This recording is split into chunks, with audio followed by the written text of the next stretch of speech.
সকালবেলা তাড়াতাড়ি উঠে স্নান সেরে নিয়ে কিন্তু বসেছি আমি গোপালের জন্য মিষ্টি বানাতে। ভাবলাম শুধু কেন বানাবো, আপনাদের সাথেও শেয়ার করি। চলুন তাহলে পুরো রেসিপিটা দেখে নেওয়া যাক। এখানে আমি 1 কেজি দুধকে ছানা কেটে নিয়েছি। তারপর ভালোভাবে জলটা কিন্তু ঝরিয়ে নিয়েছি, একটু জল থাকলেও অসুবিধা নেই। এইভাবে হাতের সাহায্যে কিন্তু চেপে চেপে ছানাটা মেখে নিতে হবে। আর এর ওপরের থেকে আমি দিয়ে দিচ্ছি 3 চামচের মতো কনডেন্সড মিল্ক, আর দিচ্ছি 3 চামচের মতো গুঁড়ো দুধ। কারোর কাছে যদি কনডেন্সড মিল্ক না থাকে তো সে দুধের কিন্তু সরটাও দিতে পারেন, চাইলে শুধু দুধ দিয়েও করতে পারেন। এখানে আমি আরও 500 মতো দুধকে ফুটিয়ে ফুটিয়ে কিন্তু এইভাবে ঘন করে নিচ্ছি। আর সরগুলো ঠিক এইভাবে উপর দিকে ভেসে উঠলে দিয়ে দিতে হবে মেখে রাখা ছানাটা।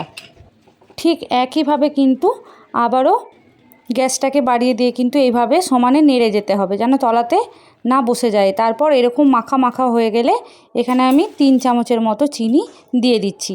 তারপর চিনিটা ভালোভাবে গলে গেলে এরকম আরও একটু মাখা মাখা হয়ে গেলে গ্যাসের আঁচটা বন্ধ করে দিয়ে এইভাবে নামিয়ে রেখে কিন্তু একটু ঠান্ডা করে নিতে হবে।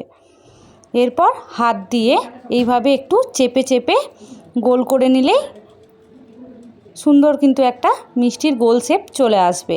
প্রত্যেকটাকেই কিন্তু আমি এইভাবে বানিয়ে নিয়েছি।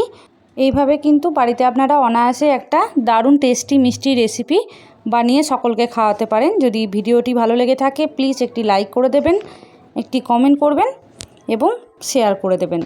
উপর থেকে একটু কেশর কালার আর একটু কেশর দিয়ে সাজিয়ে নিলেই রেডি আজকের মিষ্টি। আজ কিন্তু আমি টেস্ট করে দেখাবো না, এটা কিন্তু আমার ঠাকুরের জন্য। দেখা হচ্ছে অন্য কোনো ভিডিওতে। টাটা।